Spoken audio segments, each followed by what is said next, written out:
A Qualicorp acredita que tudo isso vai passar.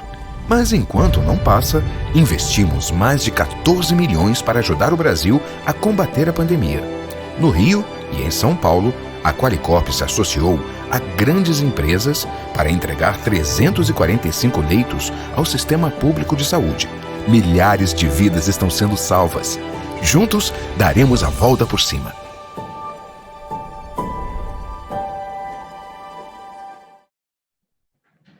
Boa tarde a todos e todas, minhas respeitosas saudações aos que ora nos acompanham. É uma grande honra participar, na qualidade de Conselheiro Federal da Ordem dos Advogados do Brasil, do primeiro Congresso Digital, Repercussões Jurídicas e Sociais na Pandemia, sendo moderador desse painel que tem o tema A Nova Assembleia Societária. Sem sombra de dúvidas, temos um grandioso evento jurídico, com destacada qualidade nas valiosas informações e troca de experiências com os mais renomados juristas do nosso país. E, para nossa alegria, temos aqui mais de 100 mil inscritos.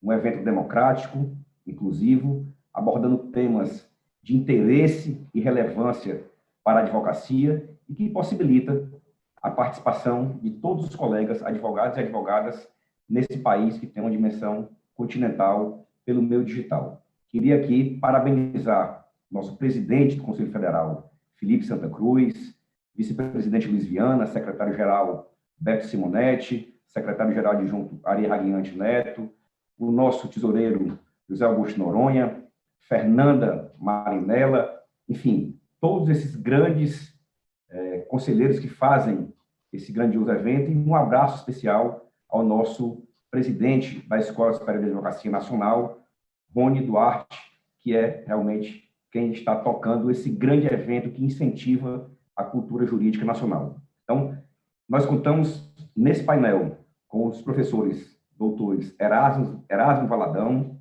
Nelson Eizeric e Paula Forgione. Então, para que nós possamos dar início ao painel, eu convido para usar da palavra o professor Erasmo Valadão, que possui graduação em Direito pela Universidade de São Paulo, em 1973, mestrado em Direito Comercial pela Universidade de São Paulo, em 1992, doutorado em Direito Comercial pela Universidade de São Paulo, em 1998, e livre docência em Direito Comercial pela Universidade de São Paulo, 2012. Erasmo, você está com a palavra. Bom, enfim, dizer que é uma honra para mim ter sido convidado pelo Conselho Federal para participar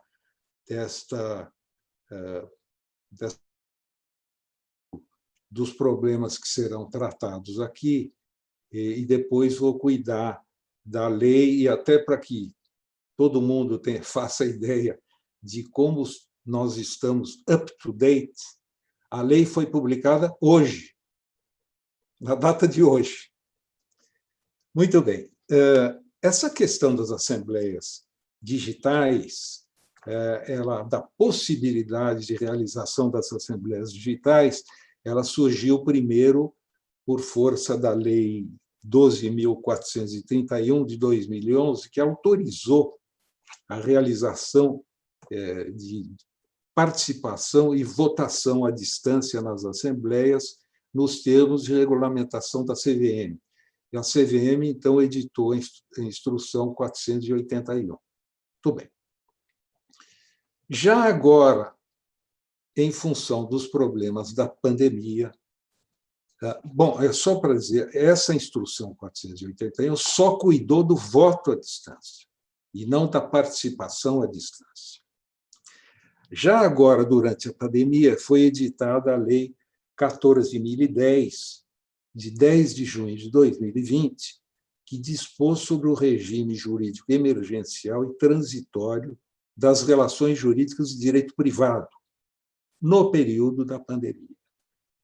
O artigo 5º desta lei, que é de uma redação primorosa, diz o seguinte: a Assembleia Geral, inclusive para os fins do artigo 59 do Código Civil, o que o artigo está querendo dizer é o seguinte: a Assembleia Geral, inclusive a Assembleia de Associações, que estão previstas no artigo 159, até 30 de outubro de 2020, poderá ser realizada por meios eletrônicos.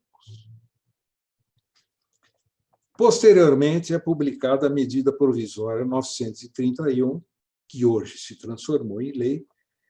Ela foi editada em 30 de março de 2020 e já foi regulamentada pela Instrução Normativa DREI, de 14 de abril de 2020, e, no tocante às companhias abertas, pela Instrução 622, de 17 de abril de 2020.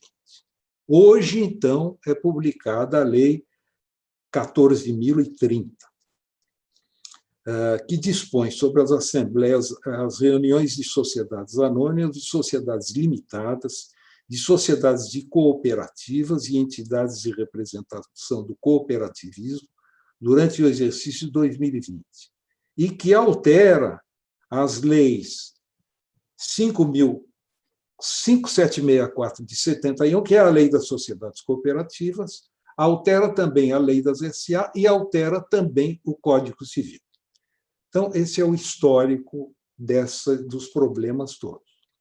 A Lei 14.030 ela preocupa-se basicamente com questões referentes à prorrogação dos prazos de realização das Assembleias Gerais e reuniões de sócios e consequências dela decorrentes, com arquivamento dos documentos na junta comercial de documentos, e bem assim com a forma de realização dos conclaves. Muito bem. No artigo 1º, a lei dispõe que as sociedades anônimas, cujos exercícios sociais terminem entre 31 de dezembro de 19 e 31 de março de 2020, elas ficam autorizadas a realizar as assembleias no prazo de 7 meses do final do exercício social. Todos sabemos que o exercício social das sociedades anônimas ilimitadas, a grande maioria termina em 31 de dezembro de 2019. Termina de acordo com o ano civil. E, portanto, esses 7 meses vão vencer no dia 31 de julho, próximo. Até lá, tem que ser realizadas as Assembleias Gerais Ordinárias. Como consequência da prorrogação dos prazos, prorrogam-se também os mandatos dos administradores e dos conselheiros fiscais até a data da realização da Assembleia. Muito bem. A lei autoriza também, no artigo 1º, parágrafo 3º, ressalvada a hipótese de previsão diversa no Estatuto Social, autoriza ao Conselho de Administração realizar providências urgentes ad referendum da Assembleia Geral. Eu lembro aqui que isso já consta do artigo 122, inciso 9 da Lei de SA, que permite que, nos casos urgentes, os administradores peçam a falência ou requeram a falência ou recuperação judicial, mas isto de acordo com o controlador. A Lei 14.030 não fala de autorização do controlador e, portanto, autoriza, salvo disposição estatutária, ao contrário, que os administradores, por exemplo, requeram a falência ou a recuperação judicial da sociedade anônima. Muito bem.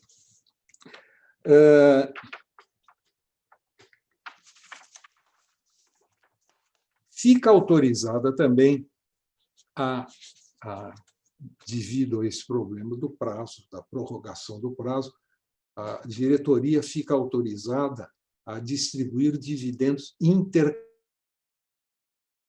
durante o exercício de 2020. O artigo 3º autoriza a CVM a prorrogar todos os prazos da Lei de SA. E também fixar o prazo para apresentação de demonstrações financeiras. Muito bem. Vimos as sociedades anônimas e agora vamos para as sociedades limitadas. A mesma disposição. A sociedade limitada, cujo exercício social terminar entre 31 de dezembro de 2019 e 31 de março de 2020, fica autorizada a prorrogar o prazo de realização até 7 meses contados do fim do exercício social. Ou seja, vai acontecer a mesma coisa, a Assembleia vai ter que se realizar até 31 de julho, próximo futuro. Consequência decorrente daí será também a de que os mandatos dos administradores e conselheiros fiscais prorrogar-se-á até a data da realização da Assembleia. Sociedades cooperativas. Então, no tocante às sociedades cooperativas, não se fala daquele término do exercício social entre tal data e tal data. O término do exercício social é 31 de dezembro de 2019. E, com um adendo, a Assembleia poderá realizar-se até 9 meses depois do término do exercício social, e não apenas 7 meses. E, portanto, a Assembleia poderá se realizar até 30 de setembro do corrente ano. Como consequência, a prorrogação dos mandatos dos administradores e conselheiros fiscais. Muito bem. Então, isto é, basicamente, no tocante à prorrogação, os prazos de prorrogação das assembleias. Mas há outros prazos importantíssimos, entre os quais o prazo de arquivamento dos atos sujeitos obrigatoriamente a arquivamento, que, segundo o artigo 36 da Lei 8.934, devem ser realizados em 30 dias a partir... Perdão. Devem ser... Eu estou com o artigo 36 da Lei 8.934, que regula o registro das sociedades empresárias, cooperativas, etc. Ele diz o seguinte: os documentos referidos no inciso 2º do artigo 32 deverão ser apresentados a arquivamento na Junta dentro de 30 dias de sua assinatura, a cuja data retroagirão os efeitos do arquivamento. Fora desse prazo, o arquivamento só terá eficácia a partir do despacho que o conceder. Então, imaginem que, desrespeitado esse prazo de 30 dias, uma sociedade que não cumprir o prazo se torna uma sociedade incomum, com a consequente responsabilidade dos sócios solidária e ilimitada por todas as obrigações sociais. Esse prazo é importantíssimo. Então, o que diz a Lei 14.030? Diz que o prazo fica prorrogado até que a junta comercial volte a exercer as suas atividades normalmente. Então, isso é uma providência fundamental no meu modo de ver. E também ficou determinado que o mesmo ocorre em relação ao arquivamento de alguns negócios jurídicos, como, por exemplo, na emissão de valores mobiliários a partir de 1º de março de 2020. Então, este prazo de arquivamento fica também prorrogado para quando a junta voltar a exercer suas atividades normalmente. Vamos agora para as fundações, associações e sociedades que não sejam anônimas, limitadas ou cooperativas. Então, o que ocorre no tocante a essas sociedades? Não há, elas podem realizar as assembleias de modo exclusivamente presencial, observadas as determinações das entidades sanitárias, de modo exclusivamente presencial, até 31 de dezembro de 2020. E ficam autorizadas também a prorrogar a realização de assembleia, se não for o caso do artigo 5º daquela lei que eu li, aí poderá ser realizada a assembleia de forma digital. Pois bem, agora a outra preocupação a respeito da qual eu falei quando iniciei a minha apresentação aqui, é o das assembleias digitais. Então, o artigo 8º autoriza a participação e votação à distância nas assembleias das sociedades cooperativas, nas assembleias das sociedades anônimas e também nas sociedades limitadas.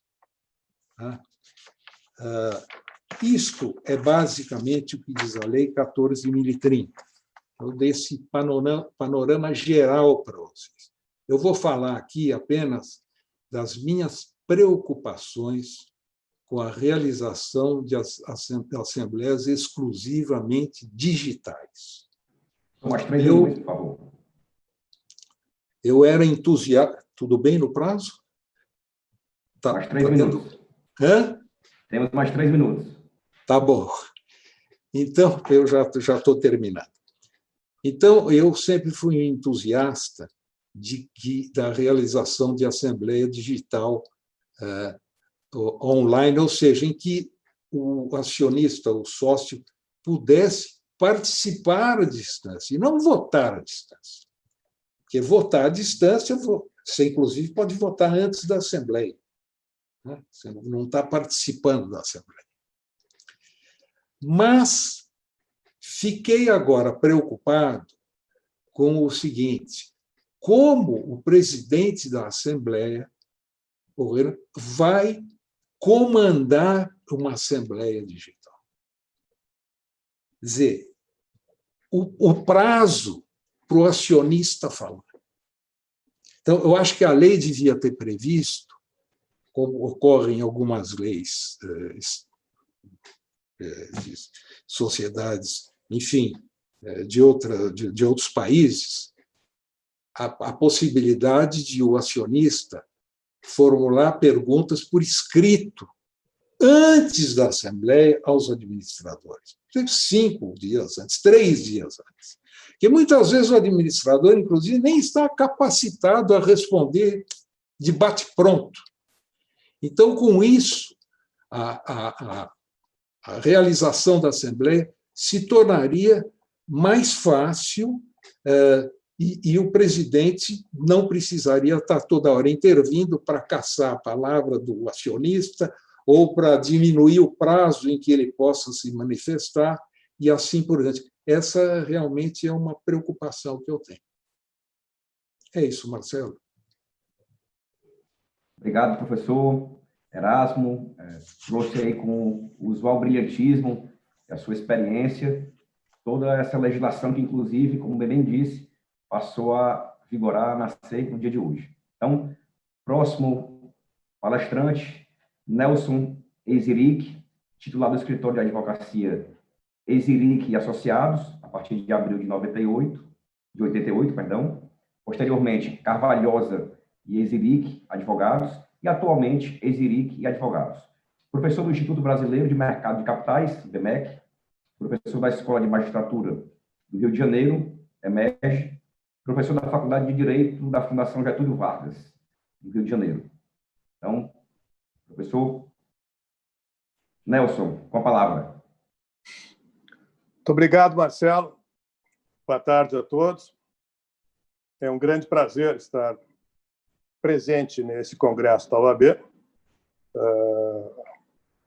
Eu parabenizo a OAB por ter conseguido, nesses tempos difíceis, organizar um congresso de tamanhas dimensões e, particularmente, seu presidente, Felipe Santa Cruz, que tem conseguido dar à OAB cada vez mais um significado político da maior relevância no país. Ele tem defendido com maior denodo e coragem as ameaças à nossa democracia, no momento em que nós estamos numa pandemia dupla, infelizmente. É uma pandemia sanitária e uma pandemia política. E não é à toa que os países em que os seus líderes menos prestaram atenção a esse risco, como foram e são os Estados Unidos e o Brasil, são os que mais estão sofrendo com os efeitos tenebrosos dessa pandemia. Eu vou me centrar a minha análise na questão das companhias abertas. O professor Erasmo fez um apanhado brilhante e conciso das principais modificações na legislação com relação a todas as companhias, com relação a associações, fundações, enfim, todas as entidades em que há necessidade de se realizar assembleias gerais. Eu vou me concentrar um pouco mais na questão das companhias abertas. E começo com uma indagação. Teria havido uma ruptura fundamental com relação às assembleias gerais de companhias abertas? E respondo que não. Quer dizer, com relação às companhias abertas, o que aconteceu durante a pandemia foi uma aceleração num processo de evolução dessas assembleias gerais que já se vinha sentindo fora do Brasil, em outros países, há algumas décadas, e aqui nos últimos anos. A Assembleia Geral, vocês sabem, é o órgão mais importante da sociedade por ações e é o locus no qual os acionistas podem exercer não só o direito de voto, mas também o direito de voz. Exercendo seu direito de voto e de voz, eles contribuem para a formação das deliberações, que são as decisões de órgãos colegiados, como é a Assembleia Geral, que são diferentes de contratos. Essas deliberações são basicamente atos coletivos que refletem a vontade geral dos membros dessa comunidade, que são os acionistas. E as competências estabelecidas na lei das SA, que tratam dos órgãos sociais, elas demonstram que nós estamos diante de uma estrutura hierarquizada. A Assembleia Geral, como órgão máximo, tem poderes para decidir todos os negócios da companhia, bem como nomear e demitir os membros do Conselho de Administração, o Conselho de Administração, tratando-se de companhias abertas, e os diretores, que são, então, os órgãos executivos da companhia. Essa noção de hierarquia dos órgãos da companhia decorre de uma concepção de democracia societária. Quer dizer, os acionistas são equiparados aos eleitores, aos cidadãos, têm, inclusive, direitos essenciais dos quais eles não podem ser privados. As solicitações de procurações nas Assembleias Gerais se equiparam um pouco as solicitações de voto, e os acionistas seguem o documento essencial da companhia, que é o seu estatuto social, equipara-se a uma constituição no plano interno da companhia. Ao longo dos últimos anos, nós temos verificado um movimento dialético, um movimento contraditório com relação às Assembleias Gerais. Por um lado, nós temos uma participação cada vez maior dos investidores institucionais, que manifestam o chamado ativismo societário. São principalmente fundos de investimento estrangeiros, fundos de investimento locais, fundos de pensão, empresas de private equity que investem em companhias abertas, que participam cada vez mais. Essas têm primado pelo chamado ativismo societário. E, por outro lado, com relação aos investidores individuais, o que nós temos visto é um crescente absenteísmo. Eles participam cada vez menos das Assembleias Gerais. É a chamada apatia racional, que decorre de um livro clássico do Olson, que descreve o comportamento coletivo, e ele descreve o comportamento do acionista como sendo apático, na medida em que o custo dele de se manter informado e participar das Assembleias Gerais, de um modo geral, é muito superior ao benefício que ele espera. Ele, para participar de uma Assembleia Geral bem informado, ele tem que ler uma quantidade enorme de documentos e, eventualmente, o benefício dele pode corresponder a uma participação pequena. Um acionista que tenha 5%. Ele, para participar de maneira informada, ele vai ter que ler toda a documentação prévia à Assembleia Geral e o benefício que ele vai extrair dessa leitura e dessa participação vai corresponder apenas aos 5% de participação que ele tem na companhia. Diversamente do que ocorre com o acionista controlador. Ele tem um interesse muito maior em estar bem informado e votar na medida em que a participação acionária dele é muito superior, é muito relevante. Então, foi se percebendo ao longo do tempo, nos vários sistemas jurídicos, essa chamada apatia racional. E, com isso, os diferentes sistemas jurídicos passavam a tentar reduzir os custos de acesso à informação e os custos de participação nas Assembleias Gerais. Então, primeiro, nós tivemos uma lei, a Lei 12.431, de 2011, já mencionada pelo professor Erasmo, que, acrescentando um parágrafo único ao artigo 121 da Lei das SA, permitiu a participação de voto à distância. Já foi uma grande evolução nas sociedades por ações.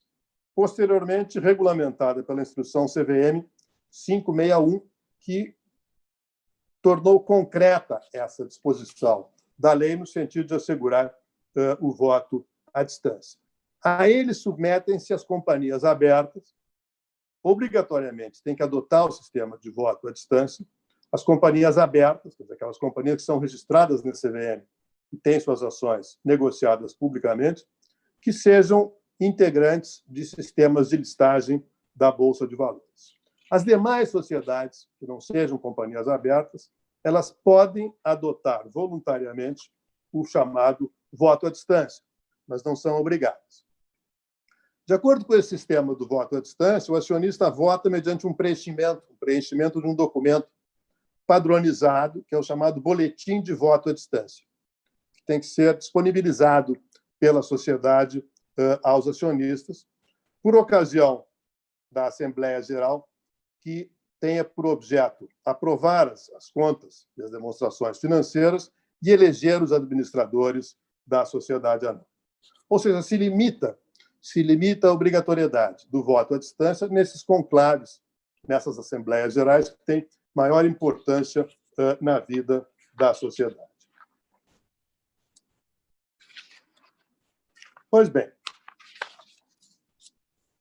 ao contrário do boletim de voto à distância, que é obrigatório nessas hipóteses de companhias abertas listadas em bolsa, nós temos também um outro sistema, que é o sistema eletrônico para participação à distância, que aí constitui uma mera faculdade da sociedade. É a chamada possibilidade, então, do sistema eletrônico de participação nas Assembleias Gerais, que se dá através de chats, através de sistemas como o Zoom e outros tantos, que constituem canais mediante os quais os acionistas podem participar dessas assembleias.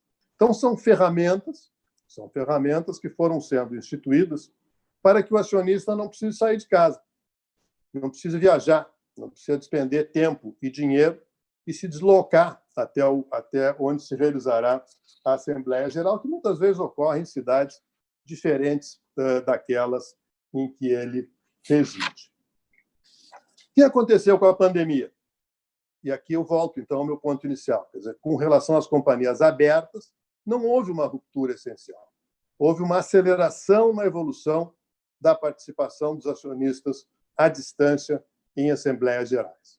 Então, nós tivemos, primeiro, a medida provisória 931, hoje transformada em lei, que prorrogou, então, o prazo para as assembleias gerais 7 meses a partir do fim do exercício social, 7 meses a partir do final do exercício social do ano passado. E tivemos, em seguida, a instrução CVM número 622. Essa instrução, então, estabeleceu um regime extremamente flexível e, a meu ver, de maneira meritória, uma vez que ela não impõe determinados meios digitais, que ficam a critério da companhia. Assim, a companhia pode escolher ou uma assembleia parcialmente digital, em que alguns comparecem, outros não, ou uma assembleia exclusivamente digital, que se dá unicamente à distância. A companhia escolhe a assembleia parcialmente digital ou a exclusivamente digital e escolhe a plataforma digital que ela considerar mais conveniente. E aí nós podemos ter, provavelmente teremos, um sistema de competição entre as diferentes plataformas digitais para ver qual é mais eficiente e qual é que acarreta menores custos para a realização dessas assembleias.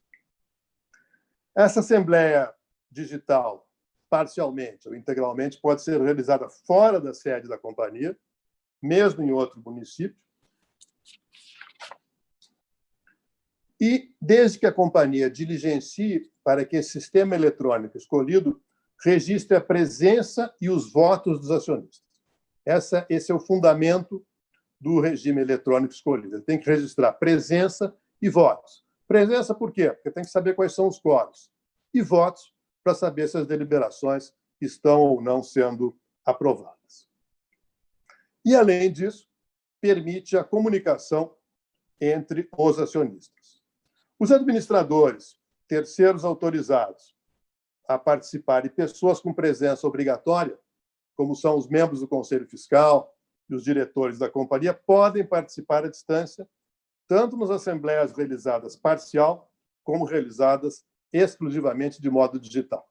Eu menciono um exemplo, há pouco, de uma companhia, que é cliente nossa, em que o presidente da companhia, que seria o presidente da assembleia, tem mais de 60 anos. Então, ele, estando na população de risco, ele não poderia participar, não deveria participar. Então, ele dirigiu os trabalhos da Assembleia à distância, dirigiu os trabalhos da Assembleia em casa. Finalizando, quais são as tendências que nós podemos esperar? Será que as assembleias exclusivamente digitais ou parcialmente digitais ficarão? Elas sobreviverão à pandemia? Eu tenho muitos amigos que diziam, já não dizem mais, que é muito melhor trabalhar em casa, no home office, do que no escritório. Eu vejo essas pessoas mudando cada vez mais rapidamente de ideia.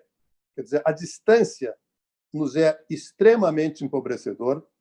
Nós, seres humanos, somos seres gregários, nós precisamos de companhia. Nós, advogados, precisamos trocar ideias com os clientes. Então, é um sistema muito empobrecedor, também nas assembleias gerais. É claro que muitas companhias preferirão fazê-las à distância, porque reduzem custos, mas reduzem também discussão, reduzem a presença. A ausência física enfraquece as discussões, principalmente quando há conflitos. E, como bem mencionou o professor Erasmo, dificulta o trabalho de condução dos trabalhos. Na prática, quantas vezes nós tivemos conflitos em assembleias gerais em que se discutia o número de votos, a contagem de votos, quantos votos seriam necessários para, pelo sistema de voto múltiplo, se escolher um membro do Conselho de Administração se escolher um membro do Conselho Fiscal, e nós, advogados presentes, nos sentávamos numa sala, em meio, muitas vezes, a piadas, histórias pícaras, e conseguíamos chegar a alguma solução de uma maneira muito rápida, coisa que dificilmente aconteceria se nós estivéssemos cada um na sua sala, na sua casa, trabalhando remotamente. Então, provavelmente, nós teremos um aumento dessas assembleias parcialmente digitais, não das assembleias exclusivamente digitais, mas espero que isso não nos leve a um sistema de absoluta distância, de absoluto distanciamento dos acionistas, de seus advogados, de seus diretores, das assembleias presenciais, que, a meu ver, são insubstituíveis. Esses são os pontos que me caberiam, muito rapidamente, ressaltar, e agradeço a oportunidade de estar presente com os queridos colegas e com aqueles que nos assistem. Muito obrigado, Marcelo. Obrigado, Nelson. Parabéns aí pela exposição, muito rica, muito detalhada. Obviamente, de você não poderia ser diferente. Então, indo agora para nossa próxima palestrante, a doutora Paula Forgione, graduada em Direito pela Universidade de São Paulo, 1989, doutora em Direito Econômico pela mesma Universidade de São Paulo, 1996, pós-graduada em Direito Empresarial pela Faculdade de Direito da Universidade de Bolonha e em Direito do Comércio Internacional pelo Instituto Universitário Europeu, Turim. Autora de livros, Contratos Empresariais. Doutora Paula, fique à vontade, tens a palavra. Muito obrigada. Eu queria agradecer muito aqui, eu faço na pessoa do Dr. Marcelo, a oportunidade, o convite para poder trocar ideias aqui, especialmente com dois professores, meus professores, enfim, aprendi a vida inteira muito com eles, e amigos queridos, o professor Nelson Aizer, e que meu querido Erasmo Valadão, meu colega de departamento, meu chefe no departamento de Direito Comercial. Erasmo manda e a gente obedece. É assim que as coisas funcionam por lá, ainda bem que as coisas funcionam muito bem. Então, eu queria mesmo agradecer essa oportunidade de tratar um tema tão vibrante quanto as assembleias virtuais agora. Falar depois do Nelson e do Erasmo é um tanto quanto difícil, mas também já me deixa aqui com uma estrada muito, muito bem aberta. Eu dividiria esse mundo, como nós sabemos, em três principais polos, tá? Nós temos as SAs abertas. Se nós formos pensar em termos de números, não de PIB, mas de números, são poucas as SAs abertas, são poucas as SAs no nível 1 da B3, são 26, etc. E é um mundo de uma advocacia, como disse o Nelson, como disse o Erasmo, mas de uma advocacia bastante especializada e que vai impactar, sim, o mercado de capitais e o mercado, eu diria, o mercado como um todo, né? O fluxo de capitais no mercado como um todo. Essas assembleias, essas companhias, como disse o Nelson, já estavam indo para o virtual. Nós já tivemos uma belíssima exposição, eu vou deixá-las um pouco de lado. Como eu falava, eu vejo três mundos aqui. As SAs abertas, que já foram tratadas, as SAs fechadas e a esmagadora maioria das sociedades brasileiras, que são as limitadas.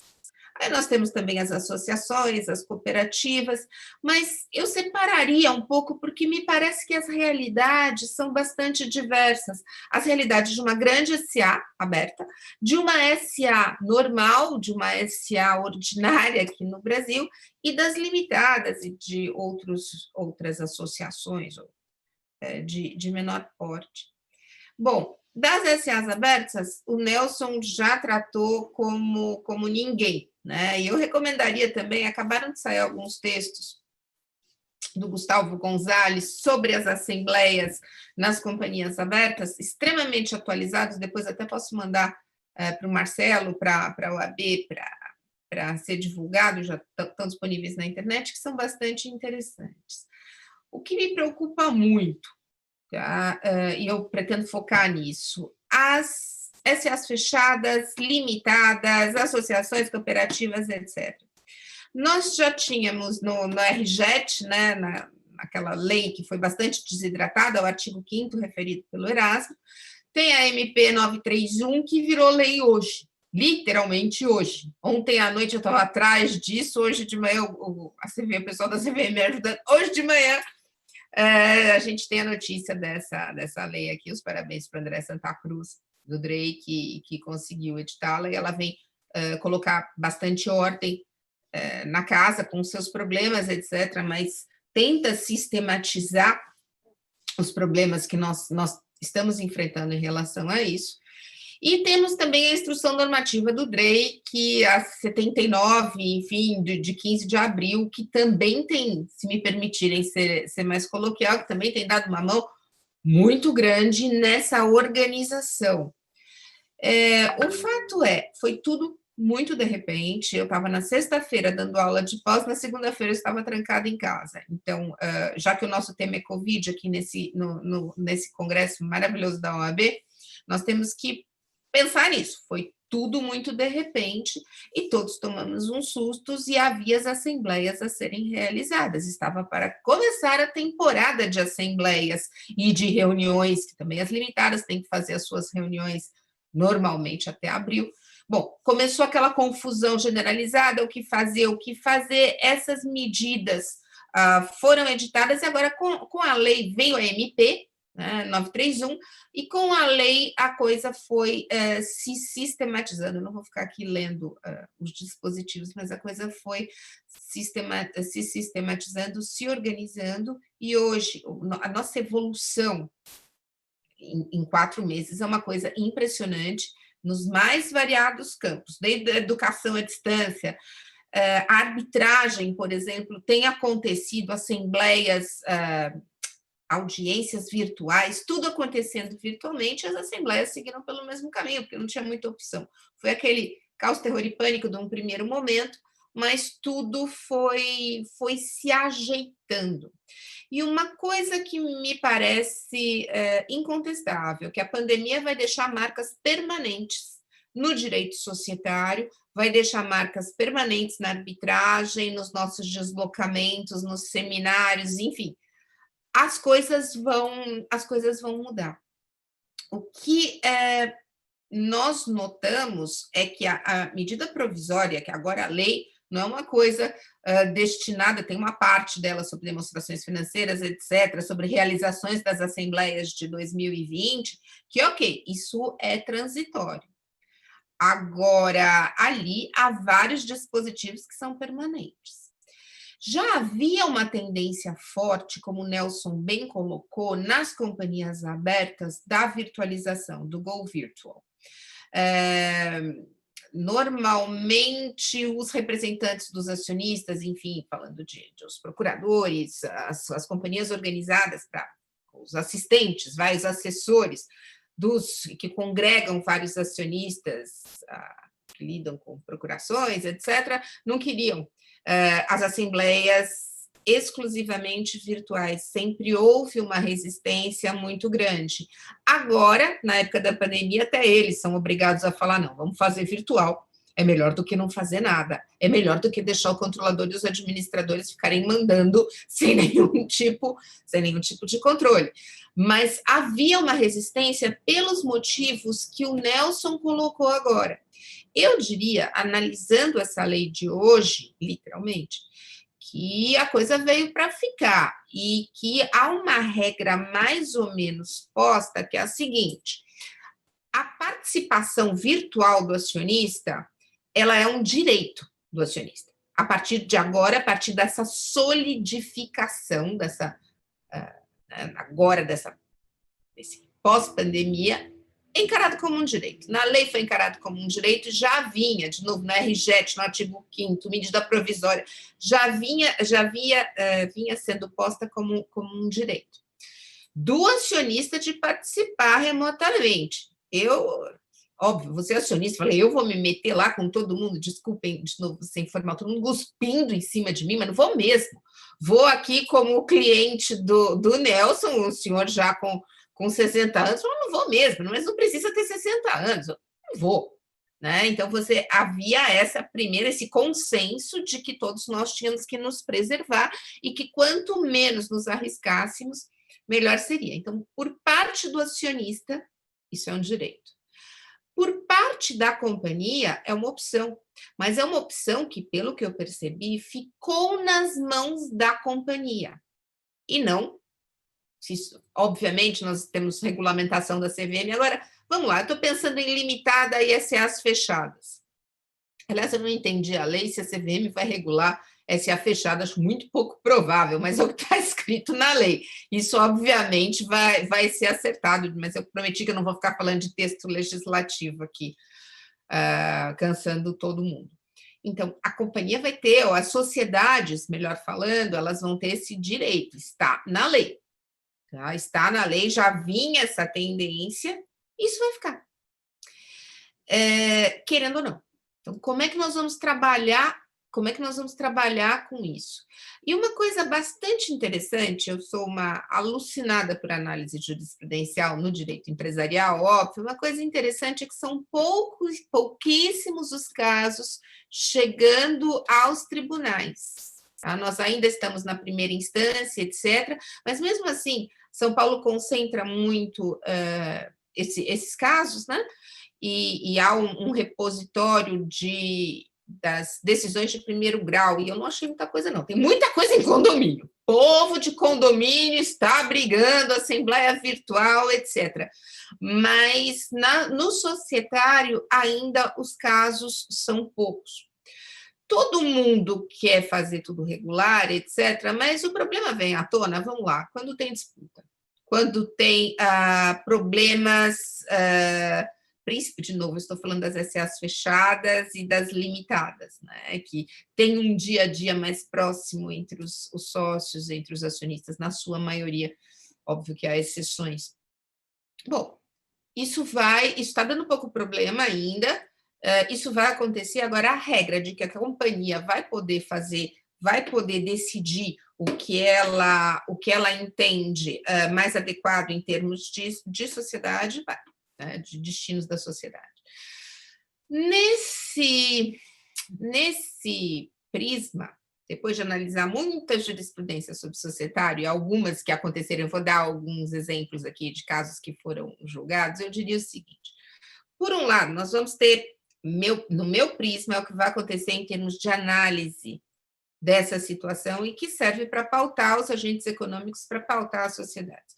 Por um lado, nós vamos ter uma ideia de razoabilidade por parte da companhia, sempre ressalvado o seu direito de poder realizar a assembleia virtual, de não querer prejudicar o minoritário, de garantir o exercício dos direitos do minoritário, ainda que remotamente.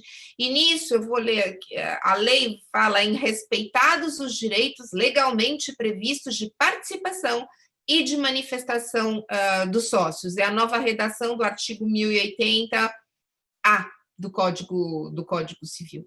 E isso nós notamos permeando a jurisprudência geral sobre assembleias e reuniões de sócios. Ou seja, não tenta puxar o tapete, porque normalmente os tribunais corrigem isso, sejam os juízes togados, sejam os juízes arbitrais. Normalmente há uma correção disso. Não adianta tentar dar uma de esperto, como há alguns casos, enfim, não vai cair. Vai cair. Se tudo der certo, vai cair. A jurisprudência costuma ser bastante refratária em relação a isso. Do outro lado, há uma ideia de coibição, de coibir o oportunismo do minoritário. O Nelson Eiserick tem uma expressão que ele cunhou muito antes das Torres Gêmeas caírem, quando isso entrou na moda, que era do terrorista minoritário. Então, não vem também tentar, o minoritário não venha tentar, seja sócio, seja acionista, tirar a sua casquinha dessa situação, porque também não vai dar certo. Tem um acórdão delicioso aqui em São Paulo, que eu gosto muito, na verdade é um julgamento de um agravo, foi um dos primeiros que saiu. Eu estava acompanhando a jurisprudência de perto, né, em relação à pandemia, e era uma sociedade limitada, e que o minoritário veio com essa linha: olha, não deixa fazer assembleia, suspende, porque eu não vou ter as oportunidades de me manifestar, eu vou ser tolhido nos meus direitos, nessa linha dita pelo Nelson, tá? Que causa uma certa preocupação. O desembargador Pereira Calças, que é nosso colega de departamento, né, professor da São Francisco também, em Direito Comercial, falou o quê? Pode parar, eu não vou te dar liminar nenhum, porque você você não tem o controle, essas decisões serão tomadas, nós estamos num momento de muita instabilidade, eu não vou segurar a sociedade, sendo que você não me provou nenhum tipo de abuso, muito pelo contrário, eles estão tentando tocar a sociedade para frente, e isso vai seguir. E ele negou a liminar. Então, se por um lado tem essa demanda pela racionalidade por parte da empresa, por não querer da sociedade, por não querer puxar tapete de ninguém, por outro também os abusos dos minoritários tenderão a ser coibidos, seja no juízo arbitral, seja no juízo togado. Bom, o que dizer em relação a isso? Eu concordo com o Nelson, mas eu vejo alguns pontos mais favoráveis. Eu já sei que vai dar meu tempo aqui, eu já vou encerrar. Por exemplo, a questão de prova. As assembleias serão gravadas. Primeiro ponto, esquece sigilo. Tá? Aquela visão romântica do sigilo, pensa que tudo que você for jogar numa reunião, numa assembleia, vai ser gravado. Agora, isso deve facilitar prova.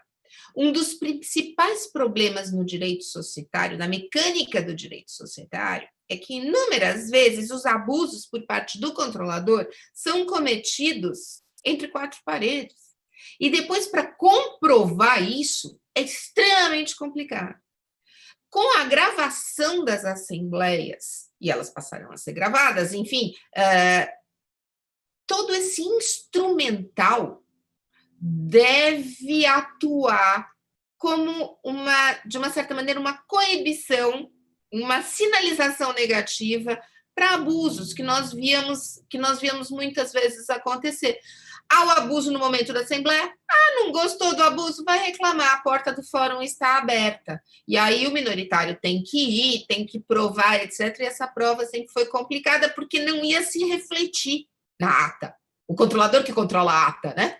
O controlador que formata essa ata, a gente sabe como é a mecânica. Então, isso não ia se refletir na ata e dava trabalho. Alguns tentam levar tabelião, aqueles instrumentos tradicionais. Isso a utilização desses meios eletrônicos deve modificar a dinâmica de constituição de prova no direito societário, no que diz respeito às assembleias. E isso é muito auspicioso, isso pode ser uma boa sinalização. Bom, ficando aqui dentro do meu tempo, eram essas as minhas observações preliminares, chamando a atenção também para um último fato. Fazer assembleia virtual requer muita organização por parte da companhia, muita organização. Então, as assembleias vão também tentar estabelecer uma outra dinâmica e elas tendem a ser mais organizadas. Não há muito espaço na assembleia virtual para advogados e acionistas berrando, brigando, aquela coisa de filme, de pombas, soltando penas, etc. Isso deve ser contido porque o meio virtual não é propício. O que deve desgostar muito determinados advogados que têm esse estilo mais teatral. Mas a gente já sabe que o espaço virtual tende a diminuir. Nós estamos sentindo isso nas audiências das arbitragens e nós estamos sentindo isso também nas reuniões societárias. Então, muito obrigada, Marcelo, de novo, muito obrigada. Acredito que eu tenha ficado aqui dentro do meu tempo e estamos aqui à disposição para o debate, para questionamentos. Muito obrigada. Paula, parabéns aí pela abordagem, uma abordagem realmente profunda, atual, nesse momento em que nós estamos vivendo. E eu queria, muito embora a gente tenha agora um tempinho, eu queria proporcionar aos três, na ordem Erasmo, Nelson e Paula, uma consideração final breve de 1 minuto. Por favor, Erasmo. Acho que o Nelson e a Paula já fizeram todas as considerações possíveis. Mas, enfim, eu me esqueci de dizer, talvez isso seja importante. Eu acho que o ideal seria a Assembleia semipresencial. Você permite a participação do acionista, por exemplo, que está em outro estado, né? Mas você tem os acionistas presentes para discutir os problemas. Então, eu acho que é esse ideal, e parece que essa é a tendência, inclusive em estados avançadíssimos dos Estados Unidos, como Delaware. A tendência seria da Assembleia semipresencial. Achei o debate muito rico, aprendi bastante. Eu concordo com o Erasmo que a tendência, a meu ver, melhor, será da Assembleia parcialmente digital. Ou seja, quem puder comparecer, compareça. Quem não puder comparecer, tenha voz e voto à distância. Isso. Acho que essa seria a evolução mais saudável. Eu fiquei com uma dúvida muito grande, Paula. Eu ia até tocar nesse assunto, mas você analisou, que é a questão da gravação das assembleias. Eu sempre tive muita dúvida.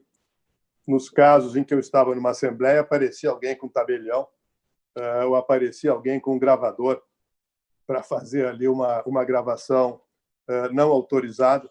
Eu acho que tem um lado positivo, que é o fato de você poder constituir o meio de prova, mas tem também um lado que me preocupa um pouco, que é o de fazer, eventualmente, com que alguns colegas nossos mais histriônicos façam registrar, eventualmente, reclamações que não fariam se a Assembleia fosse de um modo tal que eles registrassem os votos de maneira escrita. Mas, enfim, é algo que só a experiência vai demonstrar se é uma evolução positiva ou negativa. Não poderia concordar mais com o Nelson e com o Erasmo, mas eu acho o seguinte, a lei já colocou, se a companhia quiser fazer a tendência, eu acredito, em termos de governança, as assembleias híbridas parecem a melhor solução, sem dúvida, em termos de governança, mas que a lei colocou essa opção para as companhias e que é uma redução de custos e uma redução de barulho também, tá? Muito cru falar isso, mas em grandes partes a companhia muitas vezes não tem interesse nesse debate dessa maneira, principalmente nas sociedades de menor porte, em que não as abertas, etc., em que já se instalou ou em que há um conflito. Me parece que isso vai acontecer e, tendo em vista os termos da lei, eu acho pouco provável o judiciário segurar isso, falar, não, tentar todo mundo, tem que ser híbrida a Assembleia. Agora, quanto ao sigilo, quanto à gravação, acho que é um caminho irreversível. Agora, ele vem de uma maneira irreversível. Se nós aplicarmos a ideia de que se você participa da conversa, você pode gravar, acho que a tendência à gravação vai ser muito grande para constituir prova e ela não vai ser tomada como ilícita. O que também muda completamente a ideia de sigilo que nós temos. Eu já não acreditava em sigilo de sociedade há muito tempo, mas agora isso será, juntando com a ideia de gravação legítima, né, de constituição de uma prova legítima, isso será espraiado. Nós vamos ter que repensar esses pilares de funcionamento das assembleias em relação a sigilo, em relação à constituição de prova. Bem, eu gostaria mais uma vez, na qualidade de moderador, de agradecer a participação valiosíssima da Paula, do Nelson, do Erasmo. Nós tratamos um tema aqui da mais absoluta relevância, um tema atual, e queria parabenizar também, mais uma vez, a OAB Nacional por poder proporcionar um evento dessa dimensão, como já disse, um evento democrático, de uma alta capilaridade, que nós podemos alcançar a advocacia em todo o país, os estudantes de direito. Então, para nós, é um motivo de muito orgulho, e aproveito aqui para agradecer à equipe de apoio, a Ana, a Bruna, a todos que proporcionaram o que nós pudéssemos hoje ter essas belas palestras aqui do Erasmo, do Nelson e da Paula. E eu queria encerrar com uma frase de Clarice Lispector. Dizem que a vida é para quem sabe viver, mas ninguém nasce pronto. A vida é para quem é corajoso o suficiente para arriscar e humilde o bastante para aprender. Muito obrigado. Declaro encerrado o nosso painel.